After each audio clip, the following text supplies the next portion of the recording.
வணக்கம் நண்பர்களே. சர்வதேச கேள்வி ஒன்று கேட்கிறேன். பெரும் செல்வம் படைத்தவர்களிடமிருந்து பணமே இல்லாத அல்லது குறைந்த பணம் உள்ள அல்ல வாழ்வதற்கு போதுமான பணம் இல்லாத இந்த அடுக்குகளை சேர்ந்தவர்களுக்கு இந்த பெரும் செல்வம் உள்ளவர்களிடமிருந்து ஏன் பணம் போய் சேரவில்லை? இவர்கள் கொடுக்க மறுக்கிறார்களா அல்லது கொடுக்கும் அளவிற்கான சட்ட வழிமுறைகள் இல்லையா? கொடுக்க வேண்டும் என்று நினைத்து விட்டால் சட்டம் என்ன, சமுதாயம் என்ன, கொடுத்து விடலாம். ஆனால் கொடுக்க இயலாத அளவுக்கு இவர்களுக்கு மனம் இறுகி போனதற்கான காரணங்கள் என்ன? எல்லாம் நான் சர்வதேச கேள்வி தான் சொல்கிறேன். சர்வதேச கேள்வி இது, வினா. மனித இனத்துக்கு இது அடிப்படையான வினா. இந்த பணம் என்ற ஒன்றை கண்டுபிடித்து அந்த பணத்திற்கு ஒரு மதிப்பு ஒன்றை நிர்ணயித்து ஒவ்வொரு நாட்டிற்கும் ஒவ்வொரு நாட்டு பணத்திற்கும் ஒவ்வொரு மதிப்பை நிர்ணயித்து அதை நிர்ணயிப்பதற்கான காரணிகளை உருவாக்கி இந்த மனிதர்களுக்கு உணவு கிடைப்பதில் முதற்கொண்டு பெரும் சிரமம் அனுபவிப்பது எதனால்? அன்றாட உணவு கிடைப்பதற்கே சிரமப்படுகிறான் மனிதன். சர்வதேச அளவில் ஒவ்வொரு நாடுகளிலும் விகிதாச்சாரம் மாறுபடலாம். இந்தியாவில் இந்த விகிதாச்சாரம் இருக்கிறது, இல்லை என்று சொல்ல முடியாது. இந்திய பணத்தின் மதிப்பு சர்வதேச அளவில் என்ன இருக்கிறது, அது வேறு. ஆனால் இந்த பெரும் செல்வம் படைத்தவர்கள் இவர்களிடமிருந்து இந்த பணம் அடுத்த பொருளாதார அடுக்கில் உள்ளவர்களுக்கு போய் சேருவதில் என்ன நடைமுறை சிக்கல் இருக்கிறது?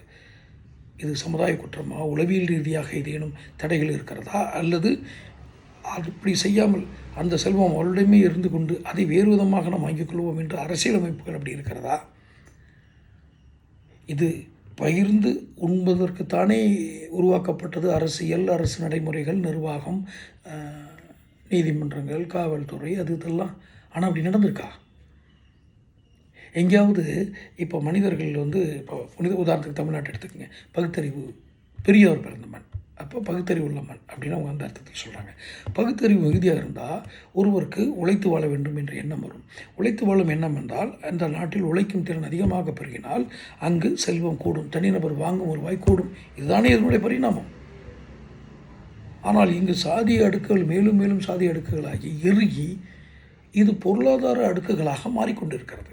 சமுதாய சாதிய அடுக்குகள் பொருளாதார அடுக்குகளாக மாறிவிட்டன. பெரும் பணம் படைத்தவன் ஒரு அடுக்கு, அடுத்த லேயரில் அடுக்குகளில் போதுமான பணம் மட்டுமே வைத்திருப்பவர்கள் அல்லது போதுமான பணம் பற்றாக்குறை, பொருளாதார பற்றாக்குறை உள்ளவர்கள், அடுத்து பலமே இல்லாதவர்கள், வறுமையில் ஒரு மூன்று வேளையும் சாப்பிட இல்லாதவர்கள் என்ற அடுக்குகள் இருக்கிறது. ஆனால் உலக பணக்காரர்கள் வரிசையில் ஒரு குறிப்பிட்ட இடத்தில் 25 இடத்துல 10வது இடத்துக்குள்ளே இருக்கக்கூடியவங்க இந்தியாவில் இருக்காங்க. ஏன் நான் வித்தியாசமாக சொல்கிறேன்னா, இப்போ பேசிகிட்டு இருக்கும்போது இருக்கிற எனக்கு அந்த தகவல் இல்லாதனால சொல்கிறேன். ஆனால் நிச்சயமாக அவர்கள் முதல் 25 இடத்துக்குள்ளே கொஞ்சம் பேர் இருப்பாங்க. மும்பையில், இதே மும்பை நீங்கள் எடுத்துக்கொள்ளுங்கள், தாராவி என்ற ஒரு பகுதி உலகத்துக்கே தெரியும். கொரோனா வந்த பொழுது அதிகம் மக்கள் நெருக்கமான இடமாக இருந்தாலும் அதிகம் கொரோனா பரவாத ஒரு இடம் தாராவி. தாராவி என்பது அடித்தட்டு மக்கள் மட்டுமே வாழக்கூடிய இடம். ஒரு 10க்கு 10 அறைக்குள்ளே ஒரு 5 பேர் 10 பேர் இருக்கக்கூடிய இடம்.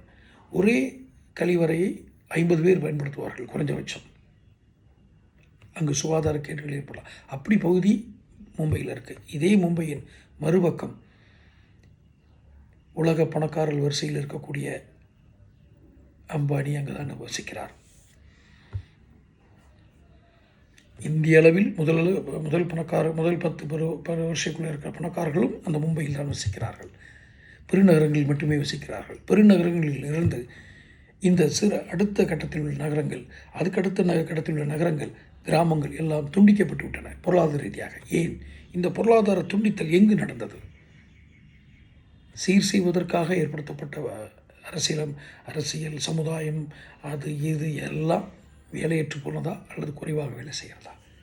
தொடர்ந்து சேனல் பாருங்கள், சப்ஸ்கிரைப் பண்ணுங்கள், நோட்டிஃபிகேஷன் பில் பதிவு பண்ணுங்கள்.